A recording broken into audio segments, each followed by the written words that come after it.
proceed to read the orders of the day. Terminally ill adults end-of-life bill, as amended in the Public Bill Committee, to be further considered. Now. Before we come to the bill, I'd like to say a few words about today's proceedings. On the 13th of June, an objection was taken to the question that new clause 16 be read a second time. As the objection was taken after 2:30, proceedings on the bill stopped. So we will begin with the question that new clause 16 be read a second time. I will then put the questions on the amendments selected for separate decisions. I can confirm that I've selected all the amendments in the name of Kim Leadbeater for separate decision. I've also selected the following: Amendment 14, Amendment 24, Amendment 12 and Amendment 21. Once the decisions on report stage are complete, I will then call the member in charge to name the day for third reading. If she says no, the third reading debate will begin. Many colleagues wish to participate in the debate today. I hope the divisions which are about to have can take place reasonably quickly in order to maximise the time available for the debate. On the 13th of June, Rebecca Paul moved formally that new clause 16 be read a second time. I now put the question that new clause 16 be read a second time. As many of that opinion, say aye. Aye. The contrary, no. No. Division, clear the lobbies.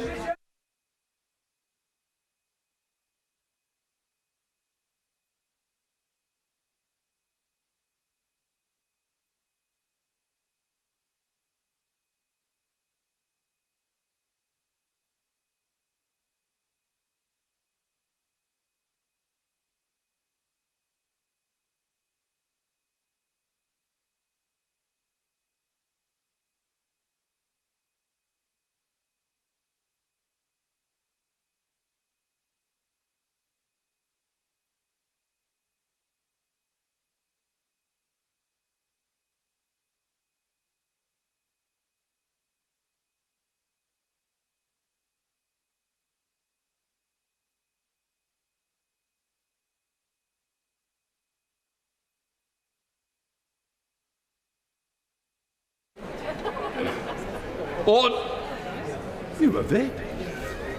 Right.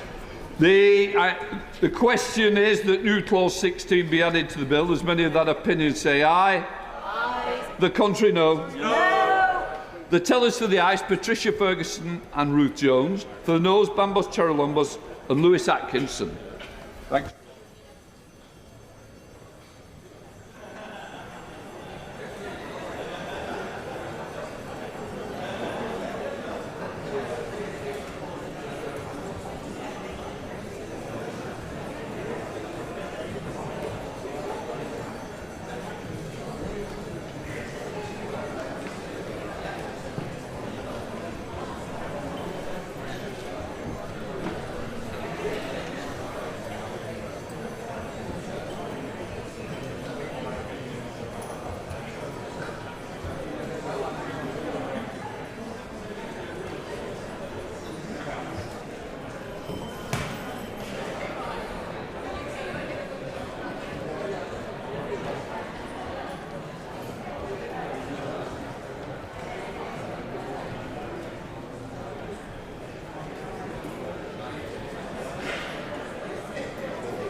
Order. Order. The ayes to the right, 208. The noes to the left, 261.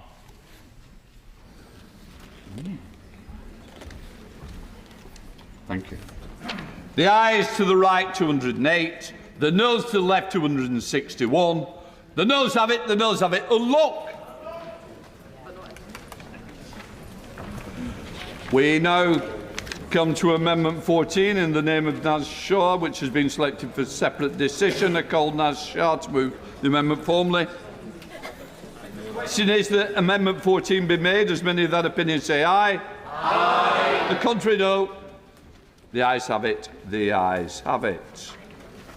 We now come to Amendment 55 in the name of Kim Leadbeater, which has been selected for separate decision. I call Kim Leadbeater to move amendment formally. The question is that Amendment 55 be made. As many of that opinion say aye. Aye. Of the contrary, no. I think the ayes have it. The ayes have it. We now come to Amendment 24 in the name of Daniel Francis, which has been selected for separate decision. I call Daniel Francis to move the amendment formally. Formally. The question is that Amendment 24 be made. As many of that opinion say aye. Aye. The contrary, no. No. Division, clear the lobbies. Division.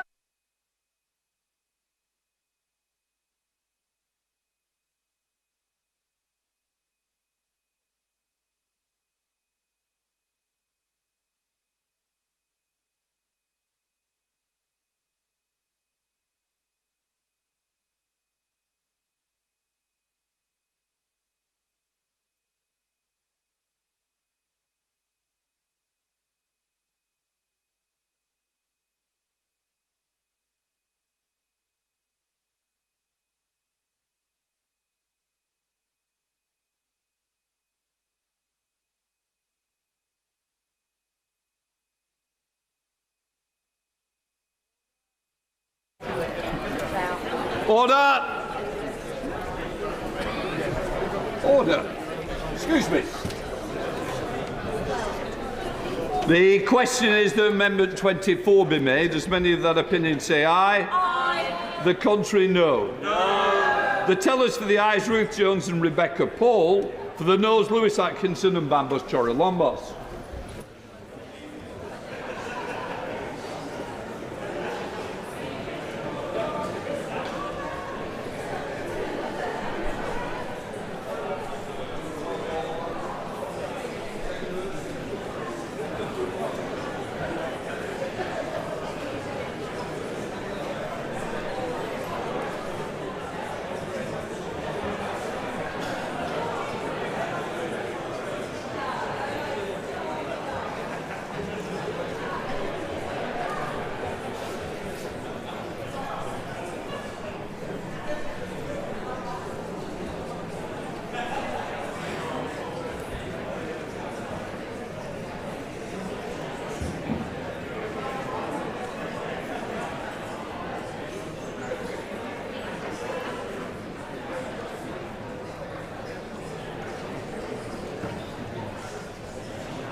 Order.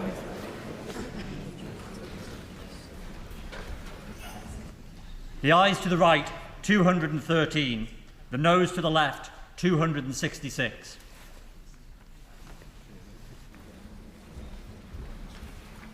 Thank you.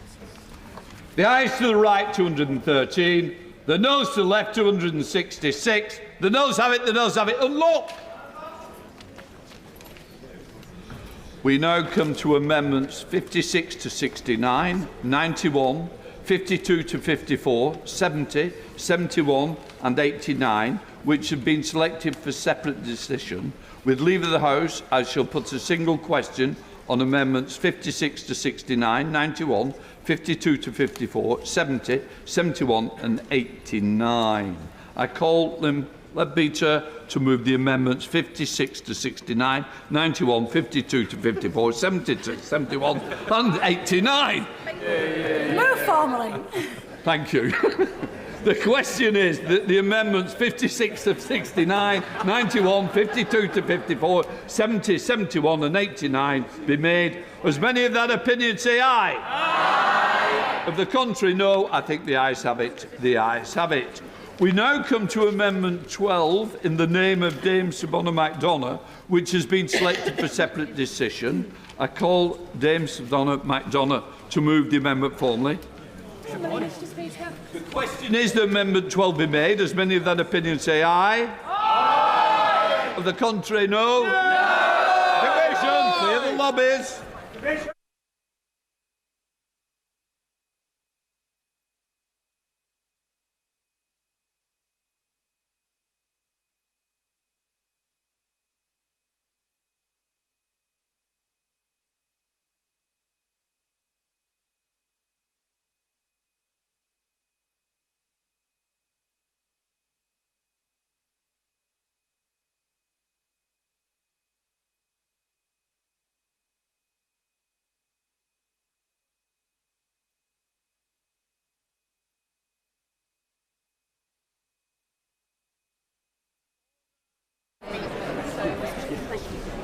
The question is that Amendment 12 be made. As many of that opinion say aye. Aye. The contrary, no. No. Nearly got there. For the tellers for the ayes, Ruth Jones and Rebecca Smith. Noes, Lewis Atkinson and Bambos Charalambos.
Order.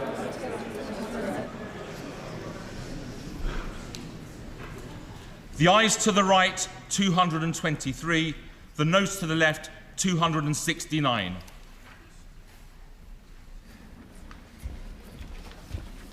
Thank you. The ayes to the right, 223. The noes to the left, 269. The noes have it, the noes have it. And look!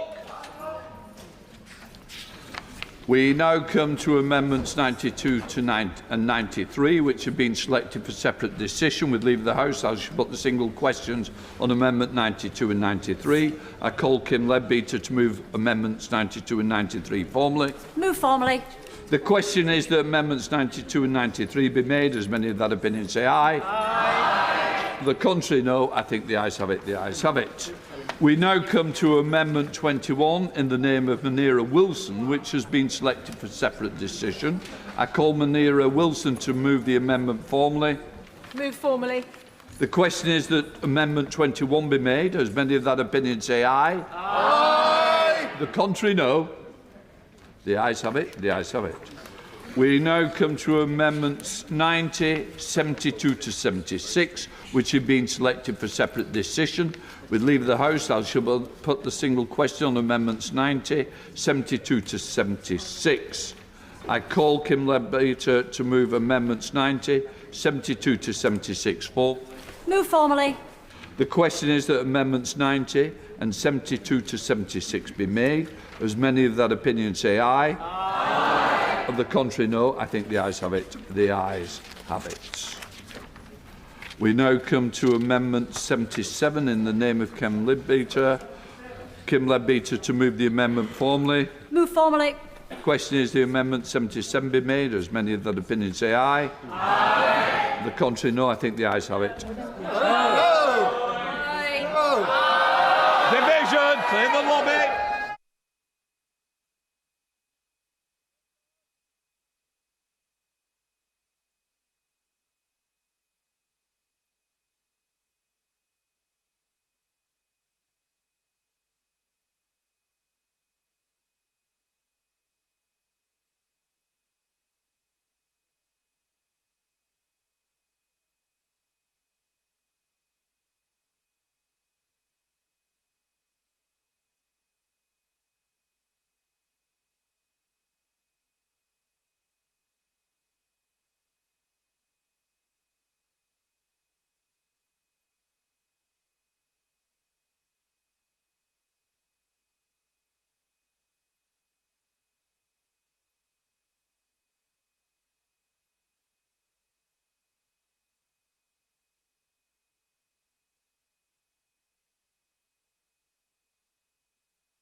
Order.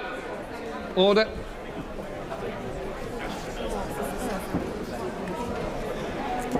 The question is that Amendment 77 be made. As many of that opinion say aye. Aye. The contrary, no. No. The tellers for the ayes, Sarah Owen and Bambos Torolombos. For the noes, Ruth Jones and Rebecca Smith.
The ayes to the right, 275. The noes to the left, 209.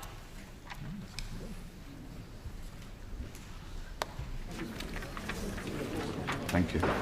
The ayes to the right, 275. The noes to the left, 209. The ayes have it, the ayes have it, and look.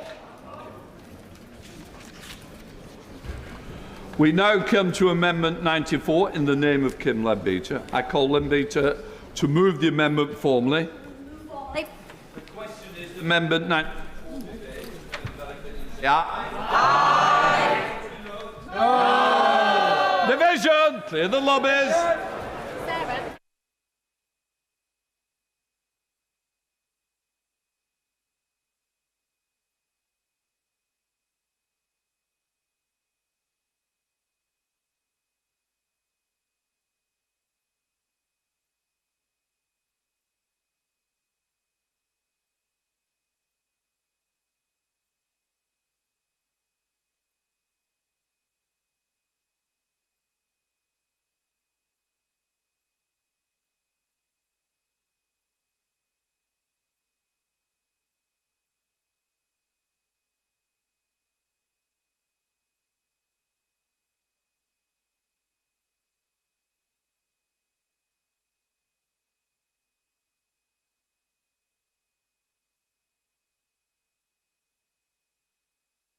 Order.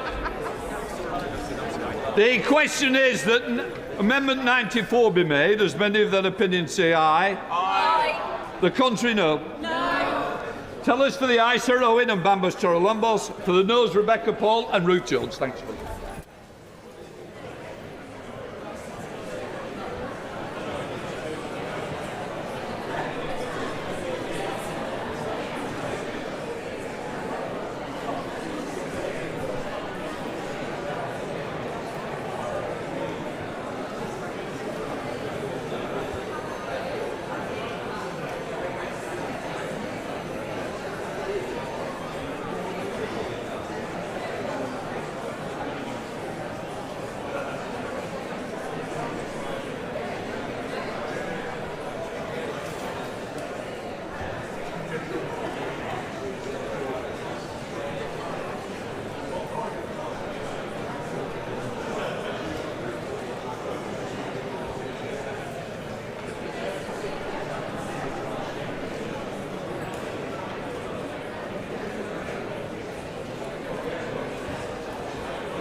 Order.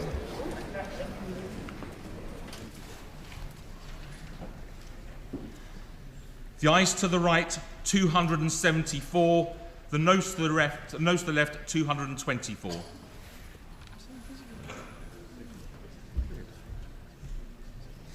Thank you. The ayes to the right, 274. The noes to the left, 224. The ayes have it, the ayes have it. Unlock.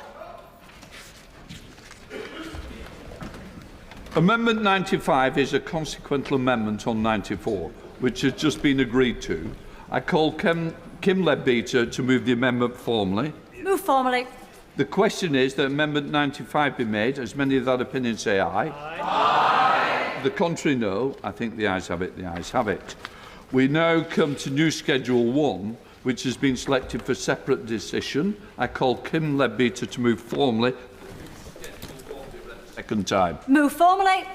The question... Oh, sorry. The question is that new Schedule 1 be read a second time. As many of that opinion say aye. Aye. Contrary, no. I think the ayes have it. The ayes have it. That new Clause 1, Schedule 1 be added to the bill. As many of that opinion say aye.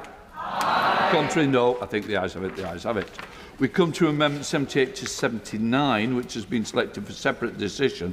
With leave of the House, I shall put a single question on Amendment 78 to 79. I call Kim Leadbeater to move Amendments 78 and 79 formally. Move formally. The question is that Amendments 78 and 79 be made. As many of that opinion say aye. Aye. The contrary, no. I think the ayes have it. The ayes have it. Right. That completes that section. Point of order, James Cartledge. Our report today of an extremely serious incident at Bryce Norton, which is being described as vandalism, but of course may be worse. We're wondering if there will be a statement from the Ministry of Defence later. Well, I can say I've been given no notice of the incident at Bryce Norton. I know nothing of the incident. What I would say, the benches opposite will have heard, and I wouldn't want to interrupt today's proceedings, but if somebody was minded it's that serious, we could always put something on at the end, but that will be for others, not for me at this stage. Right, we now come to third reading. Consideration completed, third reading, what day? Huge number of members have indicated they wish to speak in this debate. I hope that members will restrict themselves to a reasonable amount. After the first two opening speeches, I will advise that 5 minutes to enable other colleagues to participate. We need to ask for shorter speeches to enable all or as many members to contribute. I shall make it clear that the Chair returns the right to impose a formal speech limit, but I would rather colleagues help each other. After all, it is an important day and we do want to hear as many views as possible. I call Kim Leadbeater to move that the bill now be read a third time. Yeah. Thank you, Mr. Speaker. It's an honour and a privilege to open the debate for the third reading of the Terminally Ill Adults End of Life Bill. It has been a long journey to get here, and I do not underestimate the significance of this day. It is not often we are asked to wrestle with issues of morality, ethics and humanity. But with great privilege of this job comes great responsibility, and never more so than at a time like this. Benjamin Franklin told us that in this world, nothing can be said to be certain except death and taxes. In this House, we debate the latter incessantly. But here, and in the country as a whole, discussing death is something we tend to shy away from. And yet, it will come to us all, and to all those we love. And Mr. Speaker, we all have our own experiences of death, loss and grief. There are good deaths and there are bad deaths. And I, like many, have experienced both. Mr. Speaker, I appreciate that for some colleagues the journey to this point has been a difficult one. And I want to pay tribute to the way in which the overwhelming majority of members have approached this subject. Yeah. The second reading back in November was quite rightly seen as an example of Parliament at its best. Contributions from across the chamber were incredibly powerful. The atmosphere was respectful and people listened with care. I hope we will see the same today, Mr. Speaker. Yeah. And I want to thank you, Mr Speaker, and your team, along with the fantastic clerks and procedural experts who have ensured parliamentary protocols have been followed and have guided us through the intricacies of what can be a complex parliamentary process, which is steeped in tradition but not always easy to follow. And of course, process is important, but it's also important to remember we are not voting on the merits of parliamentary procedure. We are voting on an issue that matters deeply to our constituents. Indeed, the issue before us today is very personal for many people, so many of our constituents, but many of us as well. It is an issue which transcends party politics, and I want to thank colleagues from across the House who have shared their very personal stories with me. And I'm grateful to all colleagues who have studied the detail of the bill.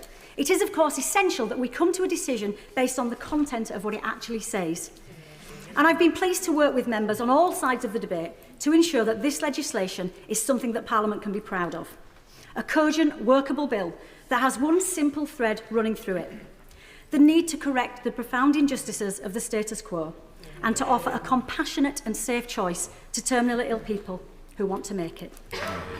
I won't go into the amendments in detail, as I know that is not the purpose of this debate.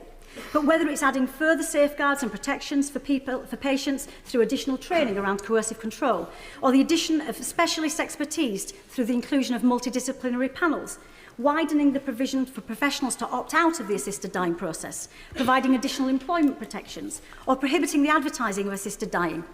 Cross-party working has strengthened the bill. And the many safeguards, I will give way. Well, I'm grateful to the Honourable Lady for giving way.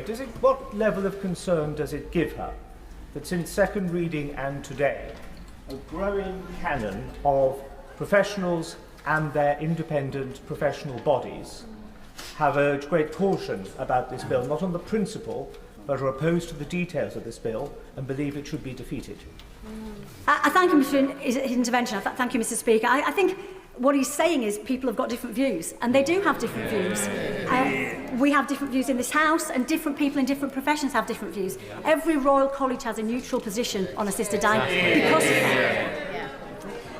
I've been pleased to work with members on all sides of the debate to ensure that this legislation is something that Parliament can be proud of. And the many safeguards in this bill ensure only terminally ill patients that are eligible under the strict criteria and who want to access assisted dying can do so. I felt disturbed by quite a lot of the emails that I received from constituents, some of them who are my friends and who I like, implying that we here are either too stupid or careless to care for the most vulnerable. And is it not true that we all do, whatever the decisions we make today, and we have to continue to educate people and tell people what this bill is about? I thank her for that intervention, and she's absolutely right. The detail does matter, and that's why I'm so grateful for colleagues who have engaged in the detail. We know that there are different views within the public, and we have to take on board the concerns of vulnerable groups, and that's why the safeguards are so important. But I would also say that there is no one more vulnerable than someone who is dying. I'm just going to make some progress. So patients must have an inevitably progressive illness or disease which cannot be reversed by treatment. And a person is not considered to be terminally ill only because they have a disability or a mental disorder. These clear, strict criteria, plus the multiple capacity assessments, exclude possible serious mental health disorders such as anorexia. I was also very pleased to support the change advocated for by Marie Curie and Hospice UK, which ensures an assessment of palliative and end-of-life care as part of the first report on the Act. We know from other countries, in no small part due to the 14-month inquiry by the Health and Social Care Select Committee, that palliative care and assisted dying can and do work side by side to give terminally ill patients the care and choice they deserve in their final days. It should not be an either-or for dying people. And we need to channel our energies into supporting all options for terminally ill people. I will give way. I'm very grateful to the Honourable Lady for giving way. As she knows, the leading experts in palliative care have come out to oppose the bill, and they point to the fact that hospices are underfunded and that they do not have the same ability to serve patients. So I do gently question whether we are in a position today to make a judgment that patients truly would have a choice at end of life. I thank him for his intervention, but I would say, as I've said previously, people working in palliative care have a mixed range of views on this subject. And I've met with palliative care doctors. Some are very, very supportive of a change in the law because of the suffering they have seen. I'm just going to make some progress, if I may. But, Mr Speaker, it is an either-or decision for us today. Either we vote for the safe, effective, workable reform contained in this bill, or we say the status quo is acceptable. Over recent months, I've heard hundreds of stories from people who have lost loved ones in deeply difficult and traumatic circumstances, along with many terminally ill people themselves. I spent some time with some of these families yesterday. They are real people with real stories, and they deserve to be heard. Adil's terminally ill father took his own life by buying drugs on the dark web. It was his third attempt, and Adil found him in a truly desperate state. He and his sister will never get over that night, or the police investigation which followed. Katie waved her mum off as she made the lonely and costly journey to Switzerland, where she had a peaceful and dignified death. But the family had no chance to say a proper goodbye, and her dad made the journey home grieving and alone. Others have had to watch their loved ones die harrowing deaths despite receiving excellent end-of-life care. Warwick's wife, Anne, had the maximum dose of sedative, but it wasn't enough to stop the choking and suffocation due to peritoneal cancer, and she begged him to help her put an end to her suffering. But he didn't want the last memory she had of him to be stood over her with a pillow. And there are many, many more. And perhaps, Mr Speaker, most importantly, I have spoken to terminally ill people themselves. We've spent a lot of time talking about them, but not always with them. Pamela and Sophie both have terminal breast cancer and shared their stories yesterday. Pamela is a proud Christian who just wants to have choice when her time comes. And Sophie, who is allergic to opioids, wants to ensure her beautiful daughter has nothing but happy memories of their time together. Not supporting the bill today is not a neutral act. It is a vote for the status quo. And it fills me with despair, just one moment, and it fills me with despair to think MPs could be here in another 10 years' time hearing the same stories. And Mr Speaker, I will. That's really kind of you. I thank my honourable friend for giving way. I have to say I thought very, very carefully as someone that came into this House supporting this principle before voting against this bill at second reading. Can I just ask the honourable member to explain, there are differing views, but before MPs put their name, not to this principle, but to this specific bill, why are the vast majority of palliative care doctors, geriatricians and groups representing people with disabilities, eating disorders and domestic violence all in opposition, not to this principle, but to this bill? And that includes people, who support the principle of assisted dying, but not this specific bill. Can the honourable member explain their opposition? I think we've kind of covered that point already, but these are not homogenous groups of people. They have different views and different opinions. And Mr Speaker, if we look at the inconsistencies of the current law, it also just doesn't make sense. If someone with a terminal illness voluntarily stops eating and drinking, it is legal for them to starve themselves to death. A competent patient has the right to refuse foods and fluids even if they will die. The exercise of this right is sometimes proposed as an alternative to assisted dying. I suppose you could argue that starving yourself to death is one way of taking control at the end of your life.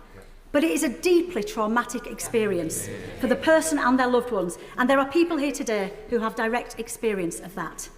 So we have a system, I'm going to make some progress. So we have a system where it is legal to starve yourself to death, which can take days or weeks, but it is not legal to seek assistance from a doctor to take an approved substance yourself to end your pain or suffering and take back control in your dying days. Mr Speaker, it is also legal in this country to discharge yourself from medical care or refuse life-sustaining treatment, such as ventilation, CPR or antibiotics, as long as you have mental capacity to do so and make the decision of your own accord without any harassment from anyone else. You might think this is fine, and I agree. But there is no requirement for two doctors, a psychiatrist and a social worker, no lawyer and no judge. This is legal. And yet what is being proposed in this bill with so many more safeguards and protections is not. It simply does not make sense. I'm not going to take any more interventions because lots of people want to speak. And of course, there are the criminal offences which the bill introduces, none of which exist now, including life imprisonment for anyone who induces another person to take the approved substance, and 14 years in prison for coercion, dishonesty or pressure. Mr Speaker, this is a robust process which goes further than any other piece of legislation in the world, and it is far safer and significantly more compassionate than what we have now. And if we look internationally, There are clear, well-established, safe, compassionate assisting dying laws in existence. On Tuesday, I joined doctors from Australia who used 3 key words repeatedly: choice, control and relief. Dr Greg Mewett has got 20 years' experience as a GP, 22 years as a palliative care physician, and he spoke about the thorough approach that he's taken to ensure safety and efficacy of the assisted dying process. Perhaps the most standout quote from that session came from Dr Jackie Davis, Chair of Healthcare Professionals for Assisted Dying. She said, "By introducing assisted dying, no more people will die, but far fewer people will suffer." Because, Mr Speaker, this is not a choice between living and dying. It is a choice for terminally ill people about how they die. And I fully appreciate that some colleagues would never vote for any version of this bill, and I am respectful of that, despite disagreeing. But to those colleagues who are supportive of a change in the law, but are hesitant about if now is the time, if we don't vote for change in the law today, what does that mean? It means we have many more years of heartbreaking stories from terminally ill people and their families, of pain and trauma, I'm going to finish if that's okay, of suicide attempts, PTSD, lonely trips to Switzerland, police investigations, and everything else we've all heard of in these recent months.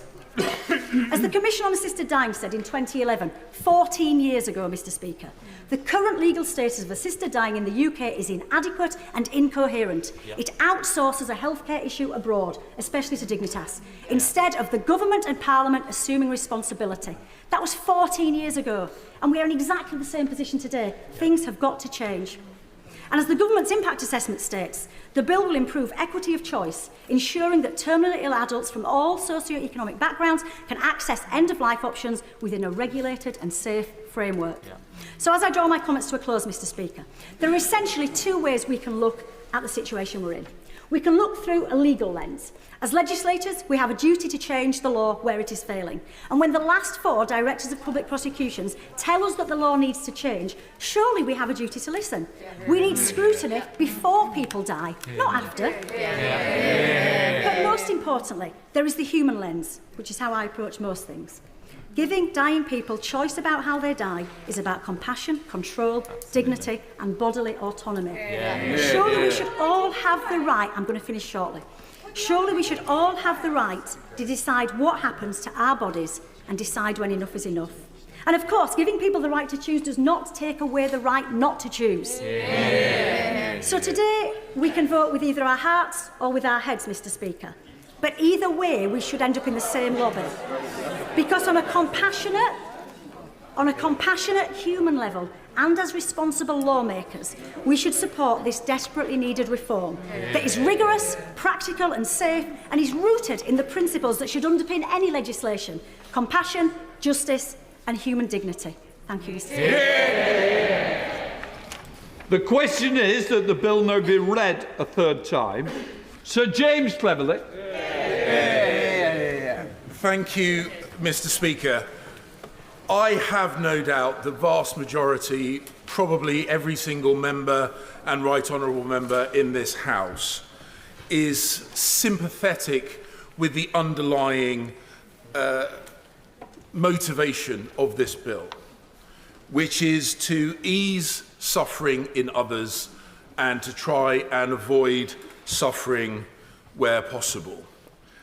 And for the most part, this debate, both in this chamber and in committee, has been good-natured and conducted in a way that I think we can be proud. There has been, of course, more widely, questions about the motivations, both of those who are proponents of the bill and of those who oppose the bill. And whilst this is not about any individual one of us, I think it's only fair, because some questions are asked, I want to put a few things on the record about my own position on this. I do not come at this from a religious point of view. I'm an atheist, I'm a humanist.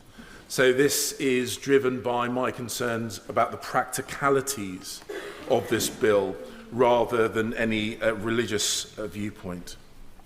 And it has been suggested, particularly when people talk about the experience they have had talking to people who have lost loved ones or who are themselves terminally ill, that if you had seen, I've had this said to me on a number of occasions, if you had seen someone suffering, you would agree with this bill. Well, Mr. Speaker, I have seen someone suffering. My closest friend earlier this year died painfully of esophageal cancer, and I was with him in the final weeks of his life.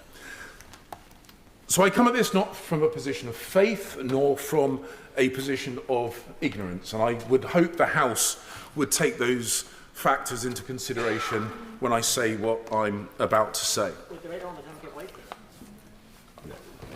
Jim Thank Shannon. you for giving way. And on the TV last night, they did a survey of doctors, GPs, and the relationship between the GP and the patient is incredibly close.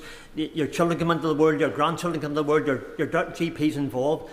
But whenever the GP has to deliver a diagnosis of terminal illness to the patient, it's not just the fear in the eyes of the patient, it's the fear in the eyes of the GP and the doctor, the friend we all have. And does he, right on, remember, does he recognise the importance of this debate today and this vote, because it will change forever that relationship of trust between the GP and the patient in a negative way that will never change ever again. James Cleverly. I mean, I will make reference to the broad point that he makes later on in my speech, and I would say I'm going to try not to take too many interventions because many people have not had the chance to speak in this debate, and I want to give them the chance to do so. At the second reading debate, I made the point that we need to think about the detail of this bill and not just vote in accordance with the broad principles. I made the point that because it was a private member's bill, the opportunity to fundamentally change the bill is limited. So we have an enhanced duty to get it right first time. We were told at second reading that a lot of the concerns, a lot of the worries, a lot of the detailed questions would be resolved through the committee process. We were promised the gold standard, a judicially underpinned set of protections and safeguards. Those protections did not make it through committee. And I've also heard where people are saying, well, there are still problems, there are still issues, there are still concerns that I have. Well, the Lords will have their work to do. But I don't think it is right, and none of us should think that it is right, to subcontract our job to the other place. We are making an incredibly important, a fundamental change, as the Honourable Member for Strangford highlights, a fundamental change in the relationship between medical professionals and those they serve. And if we make that change, we will introduce perhaps only a small but a permanent question mark in the minds of every patient, particularly a patient that is discussing a serious injury, a serious illness, or perhaps a terminal diagnosis. What is this medical professional expecting of me? What are they thinking? Where are they? Where is their head? Rather than the situation we have at the moment where that patient knows that that medical professional is duty-bound to do no harm, to preserve life and dignity wherever possible. And that subtle change, will you forgive me? No, go on. Dame Siobhan Macdonald. On Tuesday, it is the second anniversary of my sister's death. 3 weeks prior to her death, we took her to hospital because she had a blood infection. And in spite of agreeing to allow her into intensive care to sort out that blood infection, the consultant decided that she shouldn't go because she had a brain tumour and she was going to die. She was going to die, but not at that moment. I'm sure Mr. Speaker can understand that a very big row ensued. I won that row. She was made well, she came home, and she died peacefully. What does the honourable gentleman think would happen in identical circumstances if this bill existed? James Cleverly. She asked me to speculate into a set of circumstances which are personal and painful, and I suspect she and I both know that the outcome could have been very, very different, and the moments that she had with her sister, just like the moments I had with my dear friend, those moments might have been lost. So as I say, we have got to recognise that this this is an important moment, and whilst I respect the Honourable Lady, I disagree with her assessment that it is now or never, and it is this bill or no bill. Yeah. And that a vote against this at third reading is a vote to maintain the status quo. None of those things are true. No. There will be plenty of opportunities, and indeed we are duty bound, I think, stimulated by this debate, which is why I don't criticise her for bringing it forward, stimulated by this debate, to have a serious conversation about palliative care, a serious conversation about how we get to that. And I know that many people will say, oh, these are not conflicting or contradictory positions.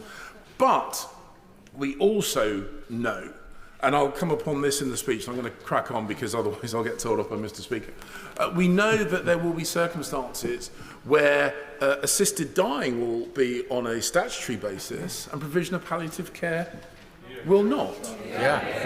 And so, and we also have to address the point that, look, we can all pray in aid of individuals and institutions to reinforce our positions on this. But as I say, we can't subcontract our decisions. And yes, we can fish around for people to come up with the perfect quote that reinforces our arguments, but another 5 minutes on Wikipedia or on Google or with friends of ours in the medical profession will find another voice that opposes that. So yes, it is a mixed picture in the medical professions, but I am struck by virtue, I'm struck by the number of professional bodies which are neutral on the topic of assisted dying in general, but are opposed to the provisions within this bill in particular. And we can't just say, oh, well, they are neutral on assisted dying, so therefore this particular vehicle has to progress. Because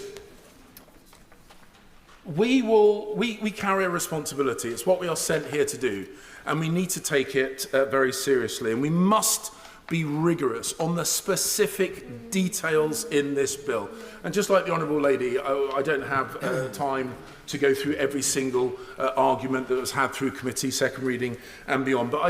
But to ensure that we are rigorous, I think there are three fundamental questions that we should ask ourselves, not lean on our friends and colleagues, but ask ourselves and ensure we answer fully and honestly. Firstly,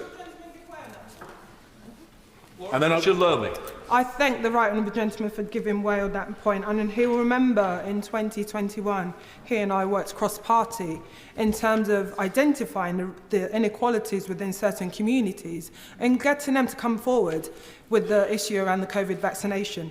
Does he agree with me that one question we as parliamentarians need to ask ourselves, how is it right that some communities are not denied basic healthcare within the current system? How is it right that some communities don't have access to good palliative care? How is it right that some communities still have a mistrust of the medical profession? And how is it right that we are not listening to their voices? James Cleverly. The Honourable Lady makes an incredibly important point. I will touch upon that briefly in the points. I'm not minded to take more interventions because otherwise I will steal time from others. So 3 questions we need to ask. Firstly, are we happy, not for this principle, but for this bill as drafted to become law?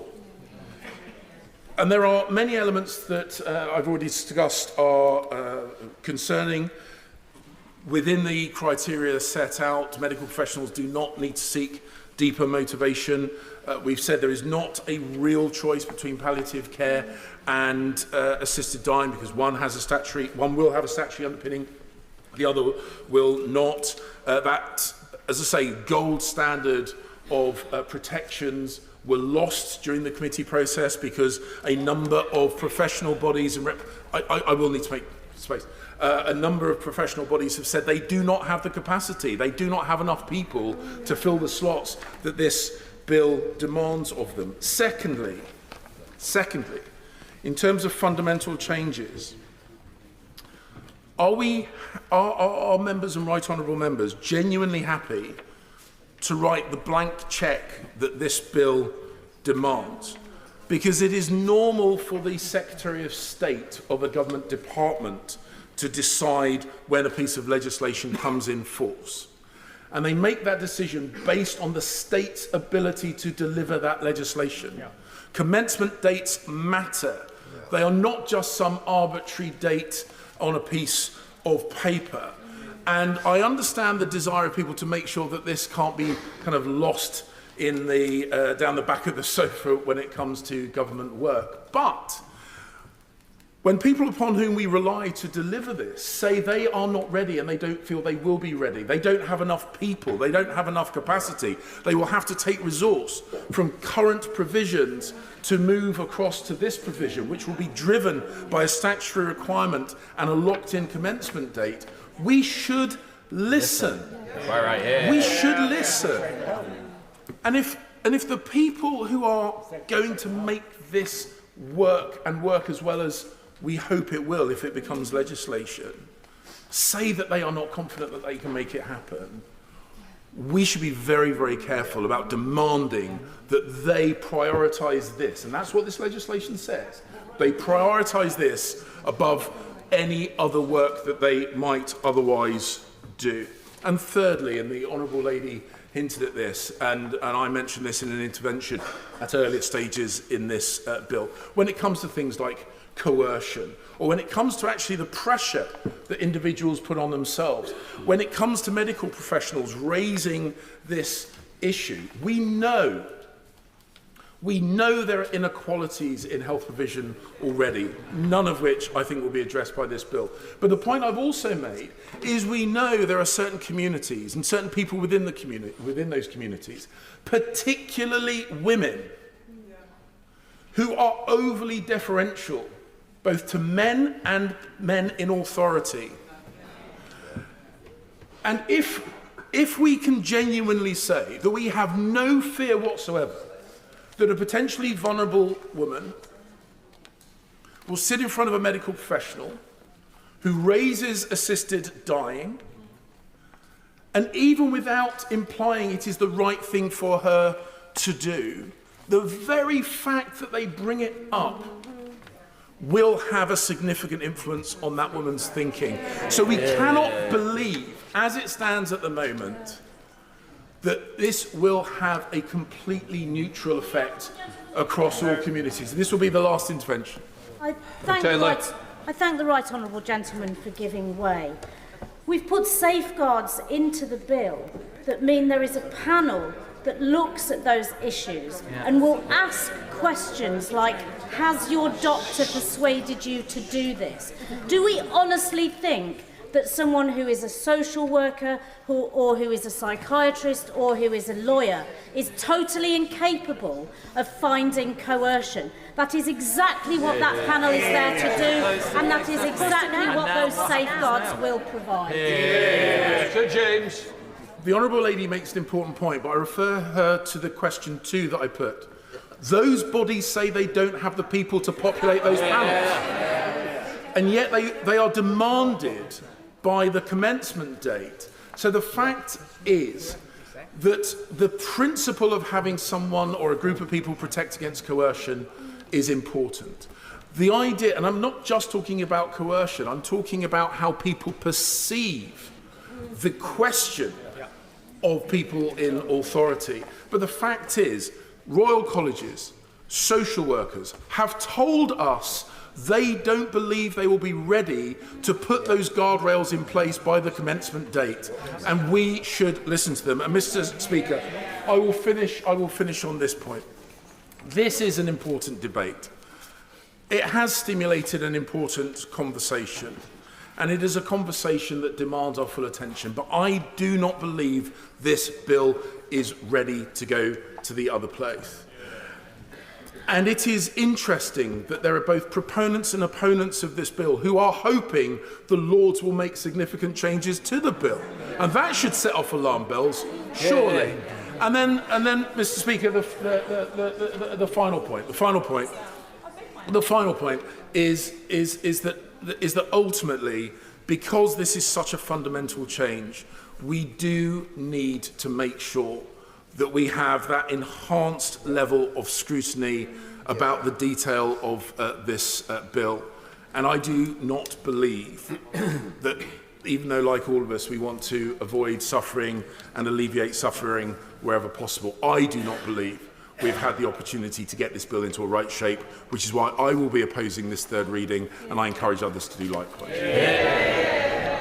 The two opening speeches took longer. Now we come into the 5-minute, where I hope members will restrict themselves up to 5 minutes, and we're going to have a very good example of this, the mother of the house, Diane Abbott. This may be the most fateful bill that we discuss this Parliament. It is literally a matter of life or death. I've heard talk today about the injustices of the current situation. What could be more unjust than to lose your life because of poorly drafted legislation? We are hearing about panels.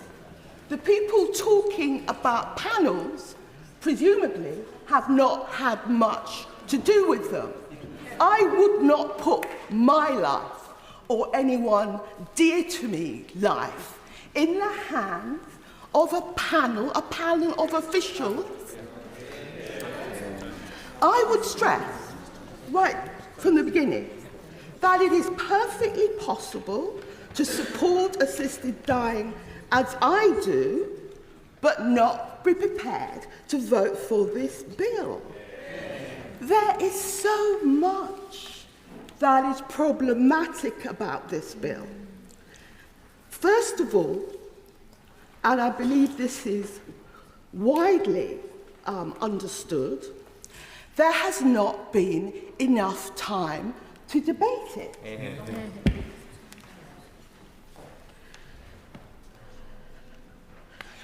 Second of all, a bill of this seriousness should be given more time. Yes, of course. Grateful. Does she find it rather peculiar that the previous Parliament spent 746 hours discussing the death of a fox and about 98 hours discussing the death of fellow humans? Yeah. Diane Abbott. There has been a lot of talk about there is no evidence of coercion. There wouldn't be.